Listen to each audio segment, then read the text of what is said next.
Tenho 29 anos e o que eu vou contar aqui aconteceu há pouco mais de 4 anos. Sempre fui uma pessoa sensível, aberta ao espiritual, mas também muito pé no chão. Acredito em energia, em coisas que não se explicam, mas nunca fui de exagerar nas histórias. Até essa. Minha avó materna, Dona Elisá, era uma mulher forte, reservada e muito supersticiosa. Ela tinha uma coleção de objetos antigos, mas o mais marcante sempre foi uma boneca de porcelana que ela mantinha presa dentro de uma estante de vidro, no canto da sala. Era uma daquelas bonecas bem tradicionais, pele branca demais, vestido azul de renda, olhos de vidro meio esverdeados e um cabelo castanho escuro preso em tranças. Tinha uma expressão estranha. Não era um sorriso nem um rosto neutro. Parecia mais uma cara séria demais para ser de brinquedo. Quando eu era criança, aquela boneca me deixava morrendo de medo. Sempre tive a sensação de que ela olhava de volta, e várias vezes sonhei com ela andando pela casa, mesmo que de verdade ela nunca tenha saído daquele armário.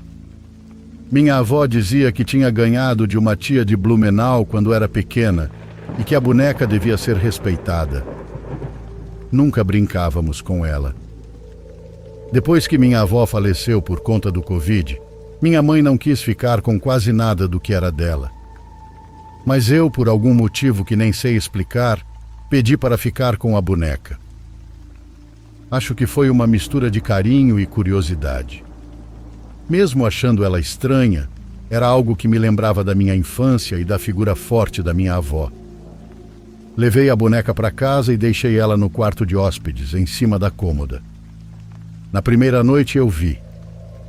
Estava indo dormir, apaguei a luz do corredor e quando passei pela porta entreaberta do quarto de hóspedes, juro que vi a cabeça da boneca virar.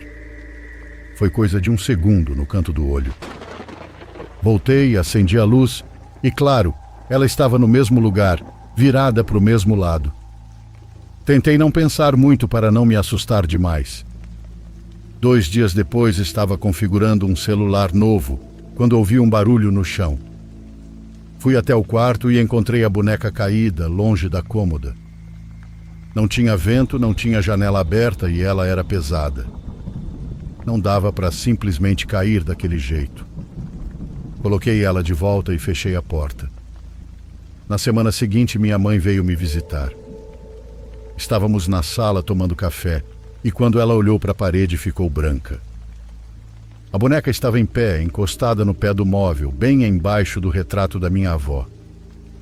Eu tinha deixado ela no quarto. Tranquei a porta. Tenho certeza disso. Minha mãe saiu da casa naquele dia dizendo que não voltava enquanto a boneca estivesse aqui. Eu ainda resistia a tudo isso. Achava que era só algum tipo de manifestação leve, talvez algo que minha avó soubesse desde sempre. A boneca de algum jeito era parte da memória dela. Eu sentia isso e também achava que por mais que ela se mexesse, nunca faria nada de ruim. Até que numa tarde eu saí do banho e senti cheiro de queimado. Corri para a sala e vi meu aparelho de som em chamas. Um dos alto-falantes estava derretendo e o fio pegando fogo. Consegui apagar antes que se alastrasse, mas o mais estranho foi ver ali no tapete, do outro lado da sala, a boneca. Eu tinha deixado ela no quarto, dentro de uma caixa. Aquilo foi a gota d'água. Não era mais só perturbação, era perigoso. Aquilo podia ter incendiado a casa inteira. Naquela noite, coloquei a boneca dentro de um saco de pano, levei para o quintal e queimei ela inteira. Enquanto o plástico e a porcelana estouravam, eu senti um alívio enorme, como se algo tivesse sido arrancado de dentro da casa. Desde então, nunca mais senti nada. Nenhum barulho estranho, nenhuma presença e nenhuma movimentação. E, sinceramente, eu não me arrependo. Minha avó era uma mulher cheia de mistérios e talvez tenha deixado mais do que lembranças naquela boneca.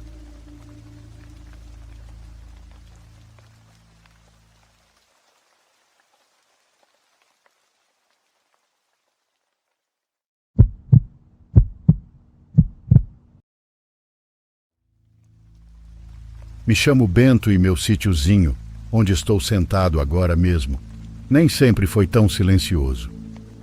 Quando meus filhos eram pequenos, o mato soava diferente. Dava para ouvir as risadas deles entre as árvores e os passos correndo pelos corredores do curral. O sítio sempre teve seu próprio ritmo, com manhãs de galos cantando e tardes cheias de sombra sob a velha figueira que meu pai plantou. Era ali que as crianças brincavam, e era ali mesmo que eu descansava quando o corpo não aguentava mais. Com o passar dos anos, meus filhos cresceram e viraram homens. Um foi embora primeiro e no ano seguinte o outro. Foram tentar a sorte com suas esposas na cidade e eu não me opus. Era a hora deles. Ensinei o que pude e confiei que tudo daria certo. Minha esposa e eu ficamos. Já não tínhamos tanta força como antes, mas o sítio ainda era nosso, e isso bastava. Não demorou muito para chegar a notícia de que seríamos avós. A primeira neta se chamaria Bianca. Só de ouvir o nome eu já queria vê-la. Lembro da primeira vez que a trouxeram aqui. Tinha uns olhos enormes e um sorrisinho colado na alma. Desde muito pequena era esperta. Observava tudo, tocava tudo e perguntava sobre tudo. Tinha aquela curiosidade boa que faz a gente querer ensinar tudo que sabe. Ela passou parte da infância aqui entre o pó da estrada e as pedras que brilhavam ao sol, brincando com os cachorros e gatos. Era risonha e incansável. O riso dela era como um sininho tocando em qualquer canto. Minha esposa fazia vestidos para ela com retalhos guardados numa gaveta de madeira e cozinhava tudo que ela gostava. E eu a levava ao rio. Subia ela no burro e dávamos voltas enquanto ela gritava que era uma cavaleira. Nunca dissemos em voz alta, mas nós dois sabíamos que aquela menina mudou nossas vidas. Algo despertou dentro da gente um jeito de amar que nem com nossos próprios filhos tínhamos sentido. E não falo isso com culpa, falo porque é verdade. Quando a levavam de volta para a cidade, sentíamos um vazio, pois o lugar voltava a ficar mais silencioso. Mas eles nunca nos abandonaram, então os pais dela sempre a traziam. Às vezes só passavam o dia, outras vezes ela ficava o fim de semana. Ela pedia isso, pois dizia que aqui tinha sonhos bons, que nós éramos como seus segundos pais. E nos olhava com aquela carinha séria que fazia quando dizia coisas importantes. Sempre nos procurava e sempre nos abraçava forte. Com o tempo vieram outros netos, todos lindos e cada um com seu jeitinho. E tratamos todos com o mesmo amor. Mas o que sentíamos por Bianca era diferente. Talvez por ser a primeira, ou talvez porque desde pequena ela segurou nossa mão de um jeito que ninguém mais segurou. Quando fez 10 anos, começamos a construir um quartinho para ela aqui mesmo. Ela escolhia as cores, desenhava em folhas como queria a porta e onde queria colocar suas coisas. A cada visita colocávamos um tijolo novo ou pregávamos uma tábua. Era com calma, porque era o projeto dela, o cantinho dela. Dizia que quando crescesse viria passar um mês inteiro com a gente e que ia colocar a cama perto da janela para ver as estrelas. Era a neta que mais vinha e a que mais nos procurava. E a gente sentia isso. A presença dela mudava o ambiente e fazia o sítio parecer mais vivo. Nunca pensamos que íamos perdê-la. Ninguém imagina essas coisas. Nem considera possível porque há pessoas que parecem que vieram para ficar. E Bianca era uma dessas. O quarto ficou pronto quando ela completou 11 anos e era do jeitinho que ela queria. Com paredes cor lavanda e uma janelinha por onde entrava a luz do amanhecer. Colocamos uma cama de madeira que meu compadre trouxe da cidade e umas prateleiras onde ela colocava seus cadernos, desenhos e pedrinhas que recolhia do rio. Aquele quarto era o cantinho dela, o espaço dela e o seu lugar no mundo. Sempre que vinha, entrava direto no quartinho e ficava lá um pouco deitada no chão gelado. Dizia que já tinha o cheiro dela e que gostava da sensação daquele lugar. Mas também dizia que de noite tinha um pouco de medo de dormir sozinha, então minha esposa dormia com ela.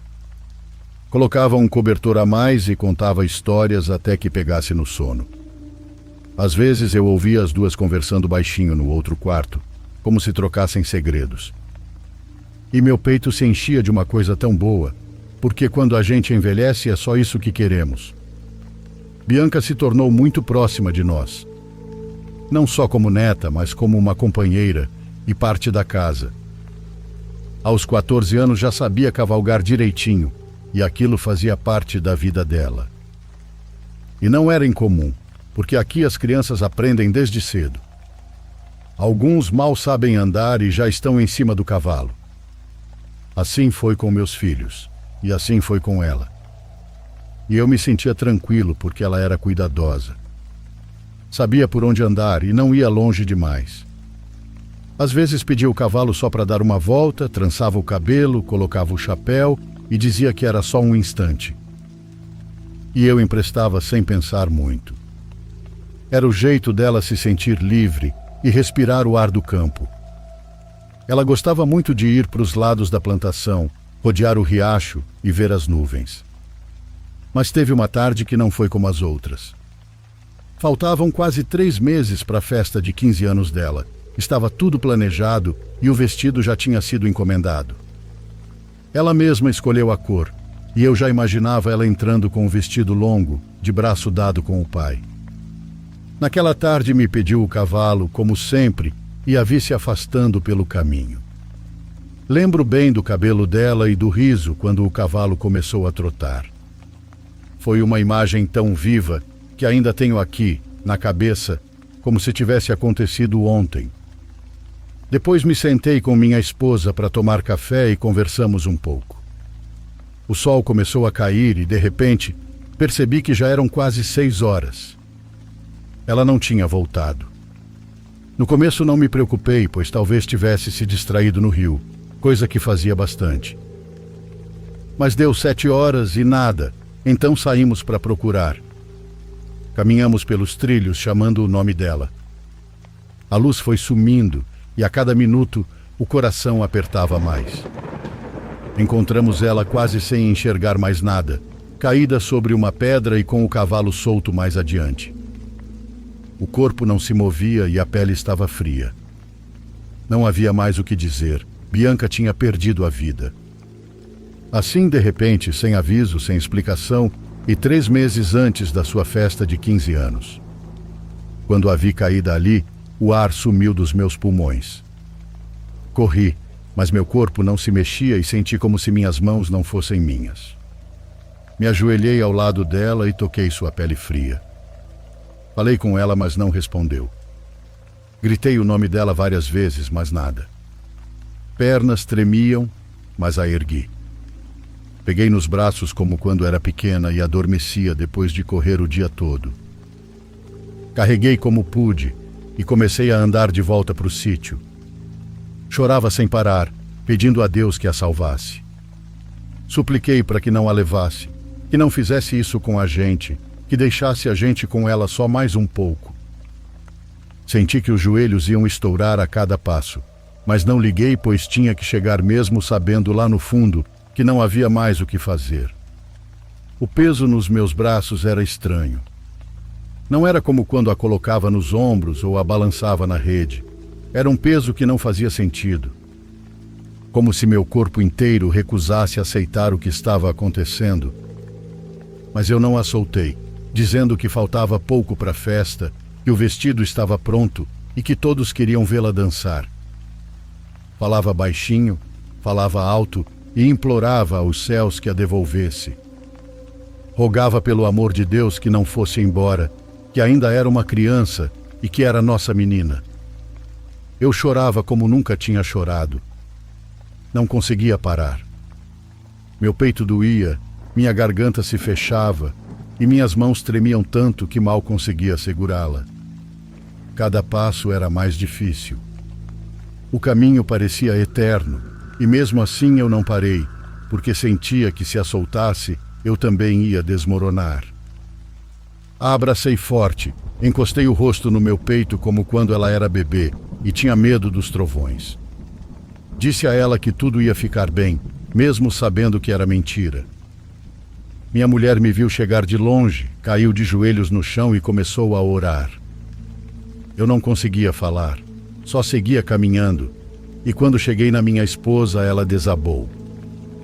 O sítio ficou em silêncio, como se até as árvores e os animais soubessem que algo muito grande tinha se quebrado para sempre.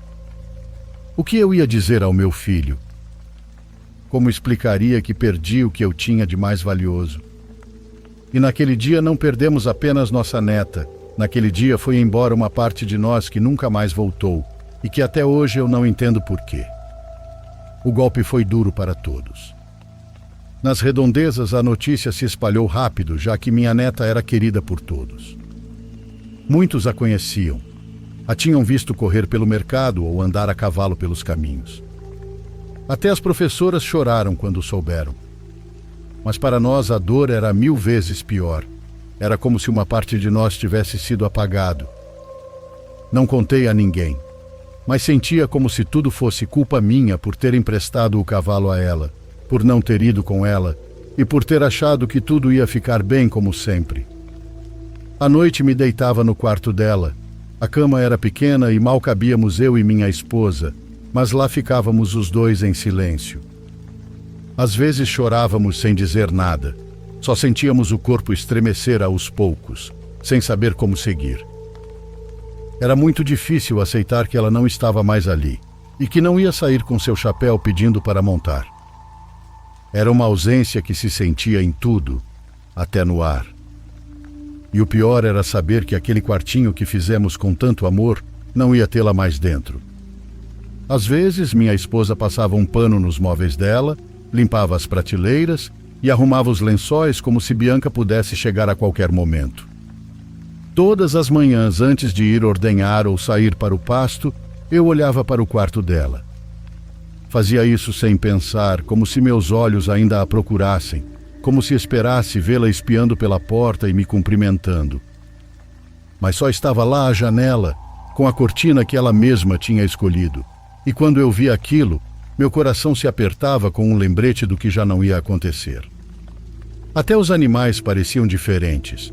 Os cachorros estavam mais quietos, o cavalo que ela montava mal comia, e às vezes ficava olhando para a cerca, como se também a esperasse. Era como se tudo o que estava vivo tivesse sentido sua partida. Os dias passavam, mas nada voltava a ser como antes. Minha esposa cozinhava em silêncio, eu trabalhava, mas o corpo pesava.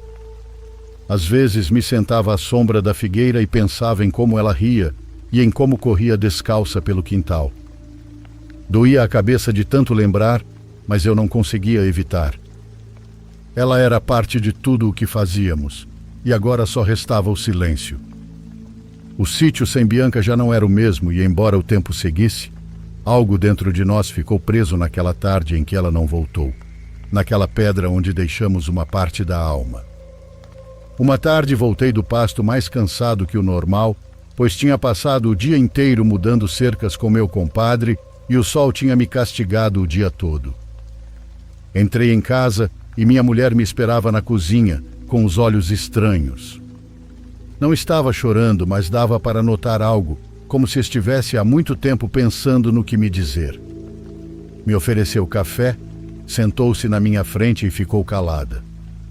Olhei para ela e perguntei se estava bem, e ela só me disse que tinha acontecido algo que não sabia como me contar.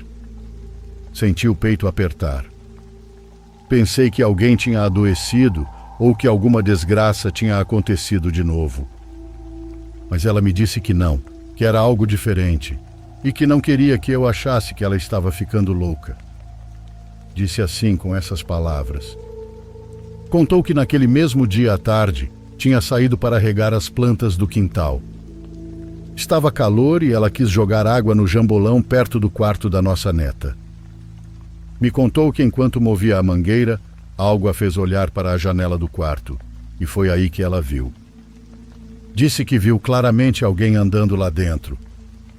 Ela falou isso baixinho, quase sussurrando, como se não acreditasse totalmente. Me contou que a janela estava aberta, as cortinas amarradas com as fitas que ela mesma costurou, e atrás das cortinas viu como se alguém estivesse em pé. Dava passos lentos, como se procurasse algo, como se movesse de um lado para o outro. Disse que o que mais a deixou gelada foi que a silhueta tinha 2 trancinhas altas, como as que Bianca usava quando era criança. Também disse que usava uma blusa azul celeste, que não conseguiu ver bem o rosto, mas o suficiente para algo em seu peito gritar que era a nossa neta. Eu não soube o que dizer, só a olhei. Ela tinha as mãos no colo e depois me mostrou o braço todo arrepiado. Disse que se aproximou devagar para espiar pela janela, mas quando chegou não havia mais nada. O quarto estava vazio, a porta fechada e tudo em silêncio. Ela me jurou que se não tivesse sentido aquilo tão real, nem teria me contado, mas o que viu mexeu tanto com ela que não podia ficar calada. Quando terminou de dizer isso, abaixou a cabeça e começou a chorar. Eu fiquei em silêncio porque não duvidei dela, e porque no fundo, por mais que me custe admitir, também sinto que naquele quarto ainda há algo de Bianca. Para mim era como se o riso dela não tivesse ido embora totalmente, só que até aquele momento não tínhamos dito isso em voz alta. Alguns dias se passaram depois do que minha esposa me contou. Eu não dizia nada, mas pensava nisso o tempo todo.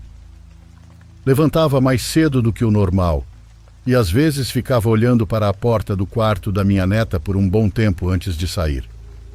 Acho que esperava que algo se movesse, ou como se me atrevesse a pensar que ela ainda podia aparecer. Mas não acontecia nada, e tudo continuava igual.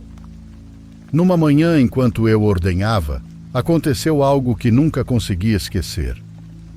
Me sentei como sempre no balde velho que uso de banco. Aquele balde já estava torto de tanto uso, mas me ajeitei e as vacas já estavam acostumadas ao meu ritmo. Comecei pela mais tranquila, como sempre. Tudo parecia uma manhã comum, até que entre os sons dos animais ouvi alguém rindo. Foi uma risada que paralisou minhas mãos.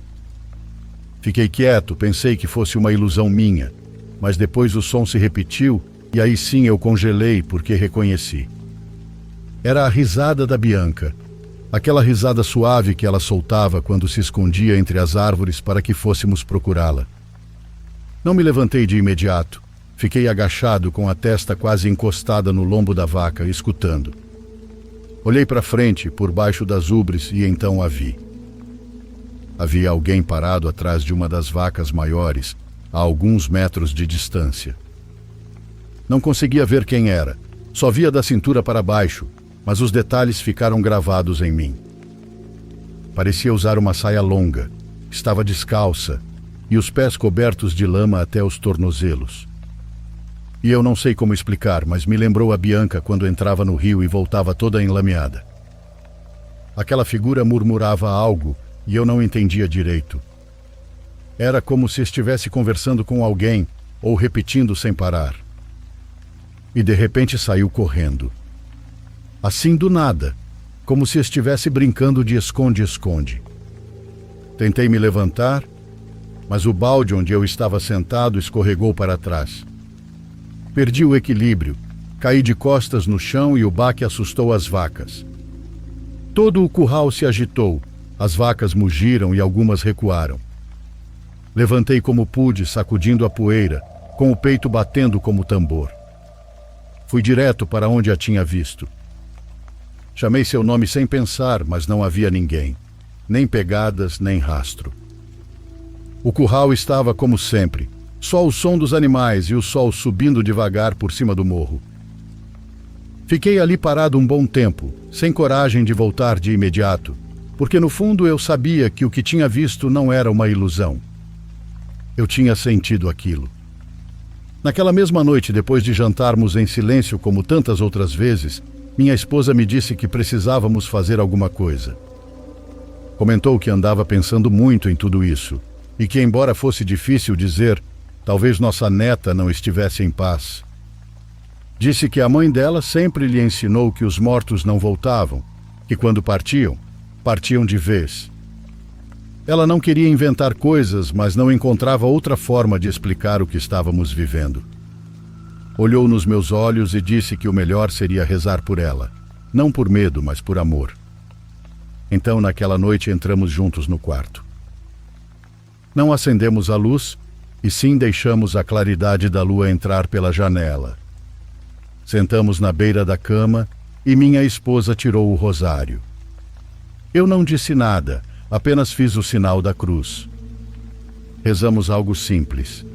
E depois minha mulher disse em voz baixa que se nossa menina ainda estivesse por aí, que encontrasse seu caminho, que a amávamos e que ela não precisava se preocupar com a gente.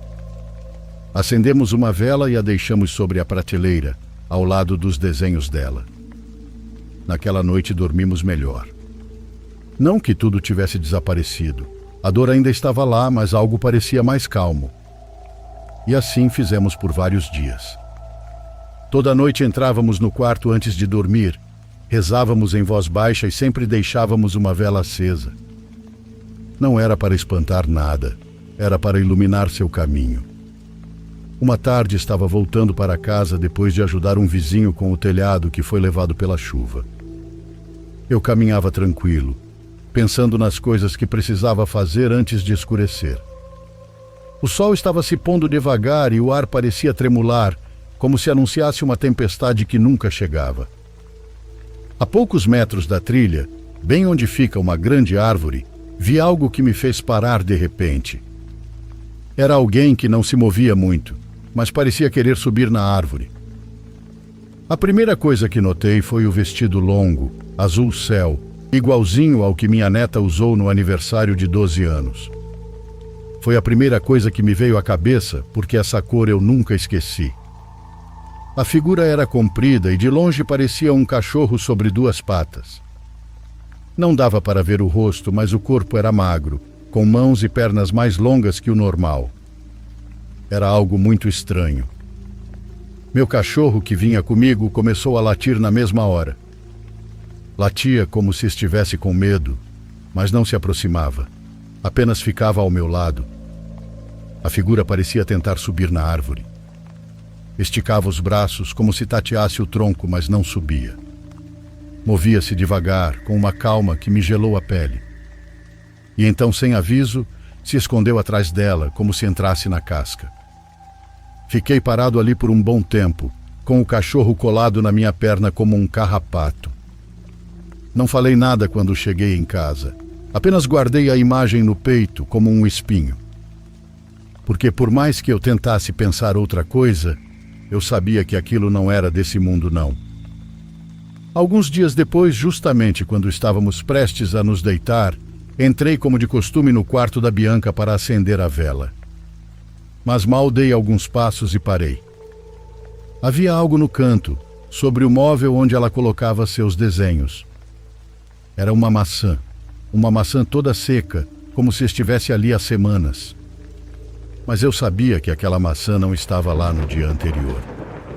Minha esposa entrou atrás de mim, aproximou-se devagar e me disse que ela mesma a havia deixado ali pela manhã, porque Bianca adorava maçãs.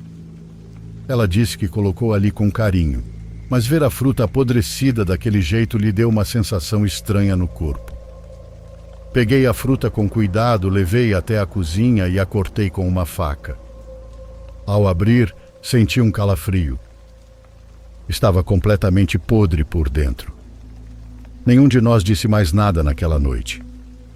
Uma noite, acordei com vontade de urinar. Minha esposa ainda dormia e tudo estava em silêncio, só se ouvia o canto dos grilos e ao longe algum animal. Abri a porta devagar e caminhei descalço pelo corredor de terra. Parei num canto, como sempre fazia, com a vista voltada para os morros. Mas então vi algo. Primeiro foram 2 brilhos, bem sutis, como 2 pontinhos brilhando ao longe. Não eram vagalumes, e também não pareciam reflexos. Eram fixos, como se estivessem cravados no meio da escuridão. Inclinei-me um pouco para frente, tentando acostumar os olhos, e então vi melhor. Havia um corpo. Não grande, mas também não pequeno. Parecia se mover como um animal fuçando a terra. O estranho era o formato. Tinha o corpo curvado, com uma cabeça que parecia coberta por muito cabelo. As costas subiam e desciam como se respirasse. Arrastou-se alguns passos e depois ficou parado, olhando para onde eu estava. E foi aí que me incomodei, porque soube que aqueles brilhos eram olhos e estavam cravados em mim. E o pior foi que ele virou a cabeça do mesmo jeito que os cachorros fazem quando não entendem algo. Mas aquilo não era um cachorro, era mais comprido. As patas pareciam finas, mas firmes, como se pudesse correr a qualquer momento. Dei um passo para trás, olhei para o chão procurando uma pedra e abaixei a mão sem tirar os olhos da coisa. Mas não deu tempo. Aquilo se moveu. Sumiu entre o mato como se nunca tivesse estado ali. O ar entalava na garganta, porque aquela figura me lembrou imediatamente do que vi junto à árvore outro dia. Era a mesma coisa, e de novo me senti igual àquele dia, como se algo muito estranho estivesse por perto. Não contei nada à minha esposa, pelo menos não naquela noite. Apenas entrei, lavei as mãos e fui me deitar. Mas o sono não voltou. Fiquei olhando para o teto, sentindo o corpo tremer por dentro. Durante várias noites começamos a notar algo estranho com o cavalo que Bianca montava. O mesmo que ela cuidava com tanto carinho. De dia ele estava tranquilo, comia bem e até deixava acariciar sem problema. Mas ao cair da noite, mudava tudo. Às vezes batia as patas no chão, outras vezes dava para ouvir como andava em círculos dentro do curral. E de vez em quando relinchava. Não alto, mas sim como se estivesse incomodado. Minha esposa e eu ouvíamos do quarto. Não dizíamos nada, mas sabíamos que ambos sentíamos o incômodo. Numa dessas noites, já perto da meia-noite, enquanto tentávamos dormir, aconteceu algo que até hoje me custa dizer. O cavalo voltou a se agitar e ouvimos como arranhava o chão com as patas. Pensei em sair, mas antes disso ouvimos uma voz. Era suave e alguém falava com o cavalo. Era a voz da minha neta. Ficamos os dois imóveis com minha esposa segurando minha mão.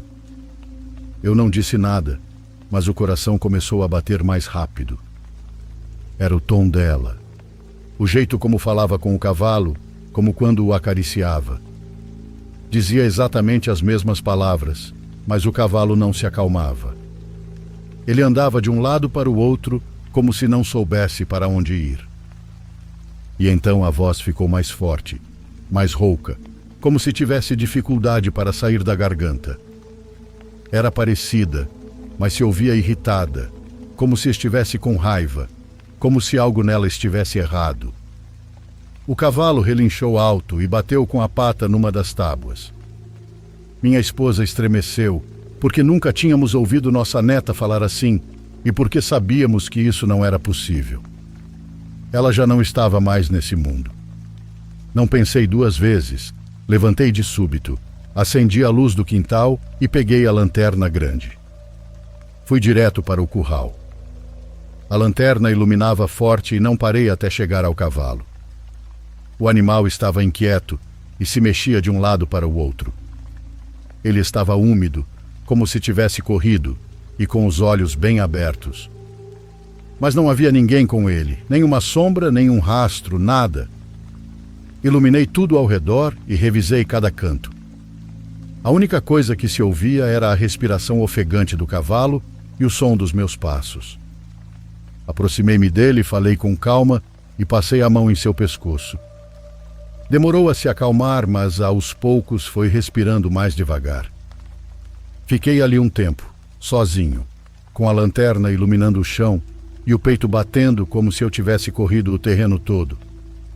Só apaguei a luz e me deitei ao lado da minha esposa, que seguia acordada sem ter coragem de falar. Naquela noite não dormimos quase nada. Tínhamos rezado, acendido a vela como sempre, deixado uma flor e depois nos deitamos, mas minha esposa não conseguia dormir. Até que se sentou e me chamou pelo nome. Confessou que havia algo que precisava me dizer, que vinha sentindo há dias, mas não tinha tido coragem. Disse que sentia que algo escuro estava se metendo em nossas vidas e que o que tinha acontecido nas últimas semanas não podia ser nossa neta. Para ela, aquilo que falava com o cavalo, aquilo que aparecia entre as árvores, não era ela. Disse que no começo achou que fosse a alma da Bianca, que talvez precisasse de guia ou consolo, mas que agora via diferente. Sentia que algo estava se fazendo passar por ela, como se soubesse o que queríamos ver e o que queríamos ouvir. Como se usasse isso contra nós. Um nó se formou na minha garganta, porque, embora me doesse admitir, eu também tinha pensado nisso. Havia algo que já não parecia mais nossa netinha. Alguns dias depois, fomos visitar os pais da nossa neta. Como sempre, nos receberam com carinho. Sentamo-nos um pouco na varanda, tomamos café e conversamos sobre coisas simples. Mas, em um momento, minha esposa não aguentou mais. Ela perguntou à nossa nora se não tinha sonhado com ela, ou se não sentia sua presença por perto. A mulher ficou em silêncio e então, sem dizer uma palavra, começaram a escorrer lágrimas de seus olhos. Disse que era isso o que mais desejava, que daria qualquer coisa para vê-la uma única vez, ainda que fosse em sonhos. Sua filha não havia aparecido. Ela não sentia nada. Fomos embora pouco tempo depois, e ninguém mais falou nada. O caminho de volta para o sítio foi em silêncio, com os dois olhando pela janela como se esperássemos que o mato falasse conosco. Até que eu quebrei o silêncio. Disse a ela que não devíamos mais acender velas, nem deixar frutas ou flores. Que não devíamos mais fazer espaço para seja lá o que estivesse por aqui. Assegurei a ela que Bianca já não estava mais, que sua alma, se realmente estivesse por perto, merecia estar em paz, não presa a um lugar onde a dor e a tristeza abriam a porta para outra coisa. Disse a ela que sentia bem lá no fundo, que já não rezávamos por nossa neta, mas que estávamos convidando algo que não conhecíamos, algo que apenas usava sua forma, sua voz e suas lembranças. E isso não era justo, nem para ela, nem para nós. Minha esposa não respondeu, apenas assentiu com os olhos cheios de lágrimas. Naquela noite, pela primeira vez em muito tempo, não entramos no quarto da nossa neta. E o silêncio que se sentiu na casa foi diferente. Não era de alívio nem de medo. Foi um silêncio profundo, como se o lugar respirasse novamente, mas bem fundo, como se algo tivesse ficado esperando do outro lado da porta. Os dias seguintes foram mais tranquilos. Paramos de entrar no quarto dela e rezávamos sem mencionar seu nome. Sentávamos-nos juntos antes de dormir, de mãos dadas, e fazíamos uma oração curta. Às vezes apenas em silêncio. Pensávamos nela, no seu riso, em como caminhava pelo quintal, e pedíamos a Deus que a levasse para um lugar onde estivesse bem, onde pudesse descansar. Não sabíamos se isso ia funcionar, mas estávamos tentando. O cavalo já não se agitava de madrugada, o ar da casa estava menos pesado e por um tempo nos sentimos um pouco mais em paz. Mas foi aí que começou outra coisa. Minha esposa começou a dormir muito. No começo, qualquer um em meu lugar acharia que era só cansaço, mas com o passar dos dias percebi que não era normal. Às vezes ela sentava na cadeira de balanço um pouco, e quando eu voltava do pasto ela já estava dormindo, com a cabeça caída para o lado. Dormia por horas, e quando acordava, nem sempre sabia quanto tempo havia passado. Levantava devagar e o corpo doía todo. Também notei que a pele dela estava mais seca e opaca. Dizia que sentia o sol queimar com mais facilidade, como se a tocasse demais. Tentei me convencer de que era por causa da idade, mas eu também comecei a notar em mim. Um dia nos olhamos no espelho do banheiro e os dois soubemos que algo estava acontecendo. Em questão de semanas, nossas rugas ficaram mais marcadas, as mãos mais magras e as olheiras mais fundas. E embora as noites estivessem mais tranquilas, o cansaço continuava. Nos grudava como poeira, e por mais que tentássemos seguir com a rotina, havia dias inteiros que passávamos em silêncio, um na frente do outro, com o coração apagado. Eu já não sabia se rezar era suficiente, mas também não sabíamos o que mais fazer. Já estávamos entregando mais do que tínhamos. Com o passar dos dias, comecei a notar algo que não contei a ninguém, nem mesmo a minha esposa. Mas toda vez que saía pelos caminhos, fosse para verificar as coisas ou buscar lenha, sentia uma presença atrás de mim. Não era o tempo todo, só em certos trechos onde o mato se fecha mais. Depois começou a acontecer com mais frequência. Caminhava alguns metros e sentia os passos atrás de mim, como se alguém tentasse não fazer barulho, mas não conseguisse evitar por completo. Minha esposa, sem que eu dissesse nada, me entregou um terço que havia pertencido à mãe dela. Disse para eu carregar sempre no bolso e que usasse como proteção. Eu não perguntei nada, apenas aceitei. E desde esse dia, embora ainda sentisse a presença, notava algo estranho. Os passos sempre se mantinham à mesma distância, não se aproximavam, como se houvesse uma linha que não podiam cruzar. Às vezes sentia que caminhavam à mesma altura que eu, mas à distância, como uma sombra que não se mostra, mas também não se esconde. Uma vez, quando eu descia com o cachorro por uma trilha estreita, vi uma pedra rolar da encosta. Não era grande, mas caiu bem ao meu lado, como se alguém a tivesse lançado. Em outra caminhada aconteceu o mesmo, 2 pedrinhas pequenas quicaram perto dos meus pés. Parei e o faísca também. Estava inquieto, com as orelhas para trás, colado à minha perna. Ficamos em silêncio, olhando em volta.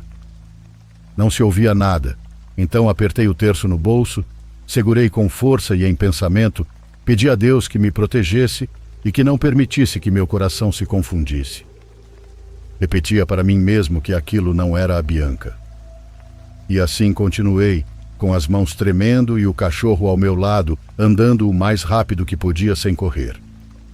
Voltei para o sítio com o corpo cansado e a alma mais cansada ainda. Não disse nada, apenas pendurei o bornal, guardei o terço na prateleira e me sentei em silêncio. Até que uma vez eu a vi. Foi numa tarde em que voltava pela trilha de sempre. Estava descendo pelo caminho que cruza ao lado da pedra. Sim, aquela pedra grande que ainda carrega a sombra do pior dia da minha vida, porque foi ali que algo acabou e nunca mais vou recuperar. Mas naquela tarde não foi como as outras. A poucos metros à minha frente, no meio do caminho, mesmo com os olhos ardendo por causa da poeira, vi uma mulher. Usava um vestido rosa com branco, rodado, bonito, daqueles que as meninas usam na festa de 15 anos. Era aquele vestido que havíamos encomendado, o que minha neta ia usar, o que ela nunca chegou a vestir. E sim, era ela.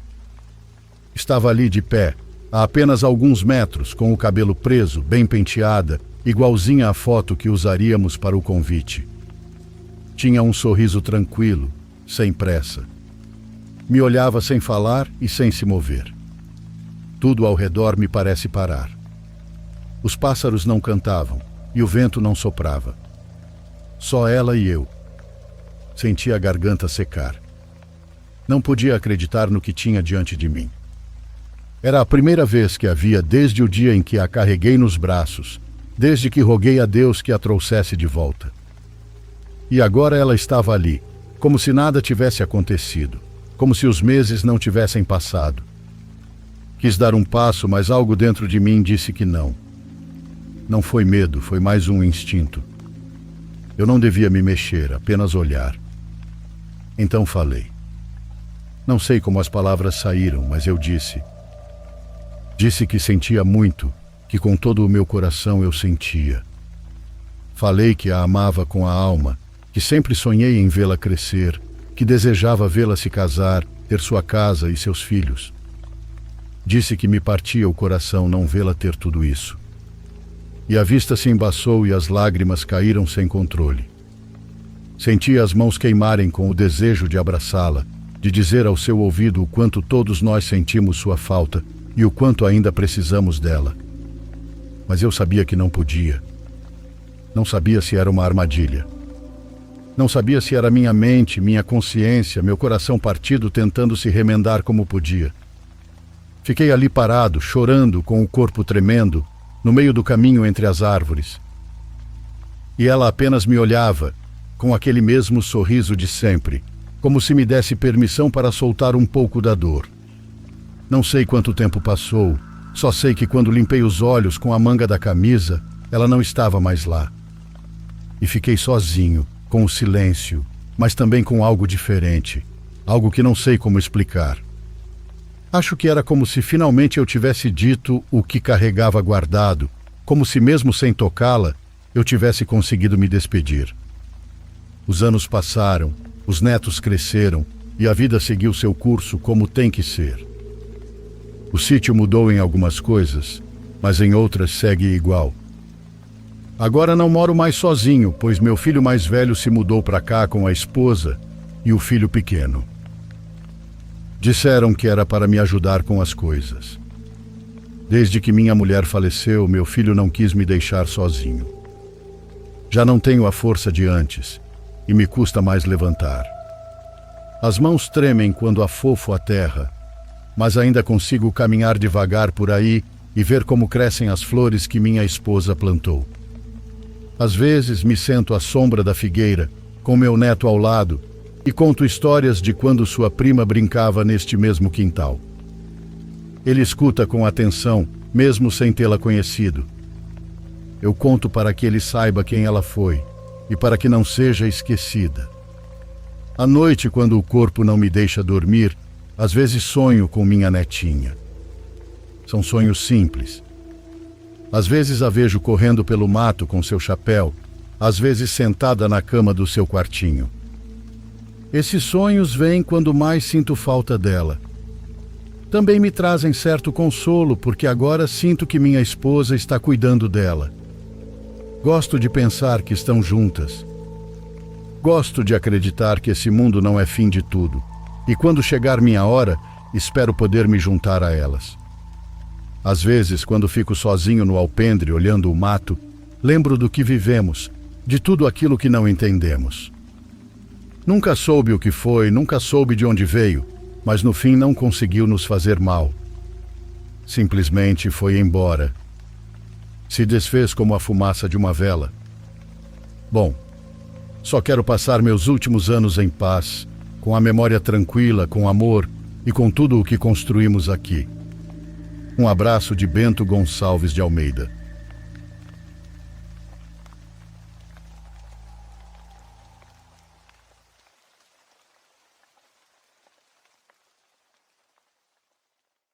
Por favor, curta e se inscreva se você estiver gostando. Agora continuamos.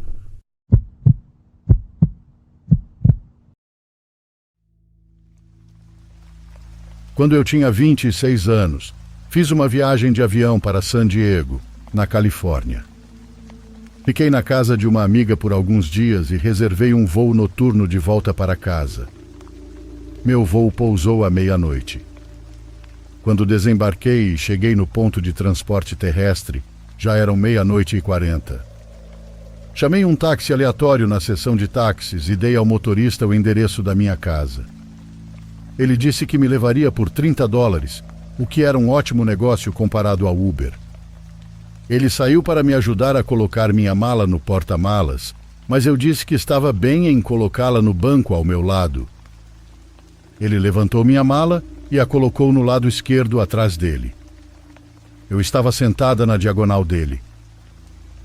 Ele entrou no carro novamente, colocou o endereço no GPS e seguimos viagem. Meu apartamento na época ficava a cerca de meia hora do aeroporto sem trânsito e naquele horário, obviamente, não havia engarrafamento. Entramos direto na rodovia e estávamos indo rápido. Notei o olhar do motorista fixo em mim pelo espelho em 2 ocasiões diferentes. Na segunda vez, Ele perguntou de onde eu estava vindo. Respondi que de San Diego. Ele comentou: "Ah, muito bom." Depois perguntou o que eu estava fazendo lá. Respondi que estava visitando uma amiga que mora lá. Ele respondeu: "Sua amiga é tão bonita quanto você?" Minha primeira reação foi rir, mas achei o comentário bem estranho, especialmente por ser uma das primeiras coisas que ele disse durante a viagem. A partir daí, suas perguntas começaram a ter um tom bem invasivo. Ele perguntou: "O que uma garota bonita como você está fazendo viajando sozinha?" Respondi com leve sarcasmo: "Bem, eu acabei de dizer que não estava sozinha. Estava visitando uma amiga." Ele rebateu dizendo que por voar sozinha, tecnicamente eu estava viajando sozinha. Esse homem devia ter uns 45 anos, e senti que ele flertar com uma garota sozinha de 20 e poucos anos era um tanto assustador. Mas não era a primeira vez que eu lidava com algo assim. Enquanto continuávamos pela rodovia, vi o viaduto familiar perto da minha casa, mas ele não diminuiu a velocidade ao se aproximar. Comentei que aquela era minha entrada, mas ele simplesmente passou reto. Repeti mais alto que aquela era minha entrada. Ele pediu desculpas e disse que pegaria a próxima. Tentei espiar o GPS para verificar se ele tinha colocado o endereço correto, mas a tela estava inclinada e eu não conseguia ver. A próxima entrada estava a cerca de 1 quilômetro. Comecei a me sentar na beirada do banco, ficando alerta. Quando nos aproximamos da próxima entrada, disse com firmeza que ele precisava virar ali. Sem me responder, ele ligou a seta e entrou. Percebi um olhar de irritação nele pelo espelho, mas isso rapidamente mudou quando, poucos minutos depois, ele perguntou se eu tinha namorado. Respondi instantaneamente que sim, e que ele morava comigo. Notei que ele percebeu o quão rápido eu respondi. Ele perguntou o nome do meu namorado, o que achei extremamente estranho. Decidi que já era o suficiente e coloquei meus fones de ouvido, mesmo com as baterias quase descarregadas, só para tentar cortar a conversa. Mandei mensagens para minha família e amigos próximos sobre o motorista estranho e compartilhei minha localização, caso algo pior acontecesse. Estávamos em uma área familiar da minha cidade agora, e paramos no primeiro semáforo vermelho desde que saímos da rodovia. Olhei pelo espelho e vi os olhos dele me encarando de uma forma quase ameaçadora. O semáforo ficou verde e ele ainda estava me encarando.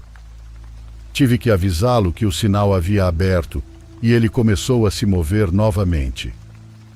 Ninguém da minha família respondeu, exceto meu irmão mais velho, que provavelmente era o único acordado, mas ele morava a 2 horas de distância.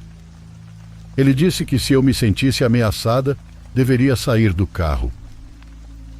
Chegamos a uma rua principal, mas não havia carros por perto. Era quase 1h30 da manhã de um dia útil. Paramos em outro semáforo vermelho e senti novamente o olhar dele novamente no espelho. Vi um carro de polícia estacionado em um estacionamento vazio. Num impulso, peguei minha bolsa e mochila, abri a porta do táxi e corri em direção ao carro da polícia.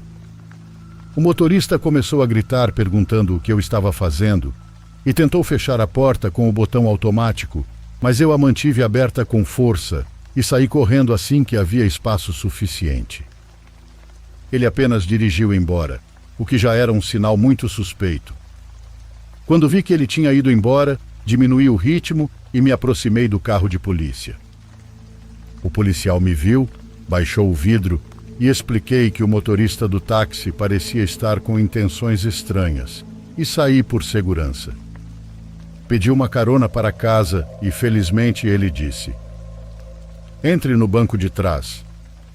Mesmo não sendo natural desse país, obviamente, ser uma mulher assustada ajudou e muito. Quando eu já estava no carro, o táxi tinha sumido há muito tempo. O policial me levou para casa e chegamos lá em cerca de 10 minutos. Entrei no apartamento e nem me preocupei em desfazer as malas. Fui direto escovar os dentes e desabei na cama. Parecia que eu mal tinha deitado quando ouvi batidas na porta da frente do meu apartamento. E se fosse o motorista do táxi? Afinal, ele tinha meu endereço. As batidas continuaram por alguns minutos, depois ficaram em silêncio por mais alguns minutos e recomeçaram. Obviamente nunca saí do meu quarto. Não queria chegar perto da porta da frente. A porta estava trancada e isso era o mais importante. Eventualmente as batidas pararam e eu acabei adormecendo. No dia seguinte voltei ao trabalho. Felizmente meu turno era um pouco mais tarde, então não precisei acordar muito cedo. Enquanto estava no trabalho, recebi uma ligação do meu vizinho, Jorge.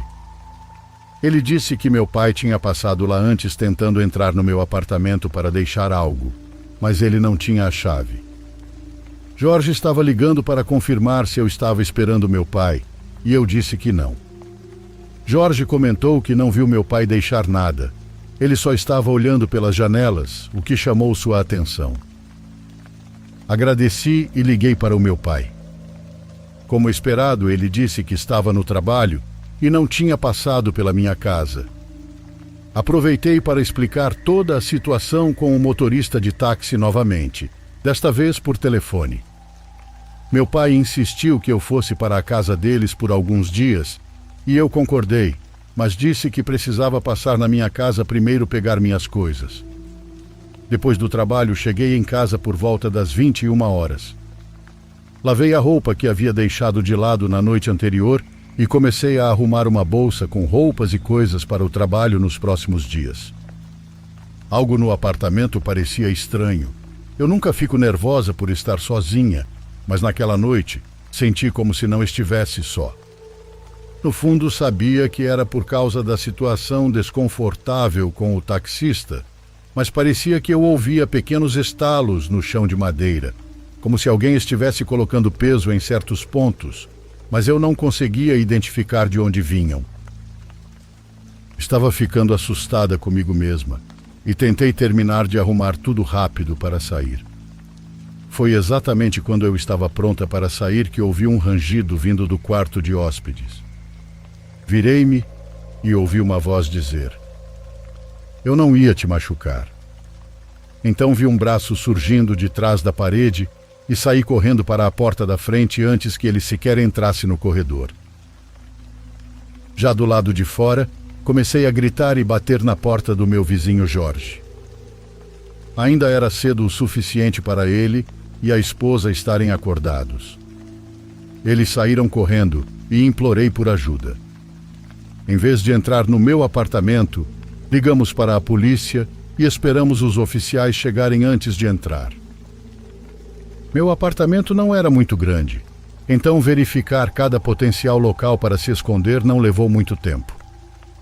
A porta de correr dos fundos, que dava para o quintal compartilhado, estava aberta, o que sugeria que ele tinha fugido por lá. Infelizmente, eu não tinha registro da corrida de táxi que peguei, então não tinha o número ou a placa do carro. Só pude descrevê-lo como uma minivan amarela e dar a descrição do homem. Expliquei o trajeto que seguimos e a hora aproximada em que chegamos à cidade, na esperança de que pudessem verificar câmeras de segurança de negócios locais. Peguei minhas malas já arrumadas e fui para a casa dos meus pais, onde fiquei por uma semana. Eles queriam que eu ficasse mais tempo, mas eu precisava voltar para casa. Meu pai me ajudou a instalar câmeras de segurança nas portas da frente e dos fundos. Também comprei um teaser para deixar ao lado da minha cama para autodefesa. Desde essa experiência, já morei em 2 apartamentos diferentes e nunca precisei usá-lo. Também evito táxis quando estou sozinha, pois são muito menos rastreáveis do que aplicativos de carona. Além disso, ouve-se frequentemente sobre falsos motoristas de táxi sequestrando pessoas. Tenho que me perguntar se aquele motorista era realmente um taxista ou se era um carro roubado.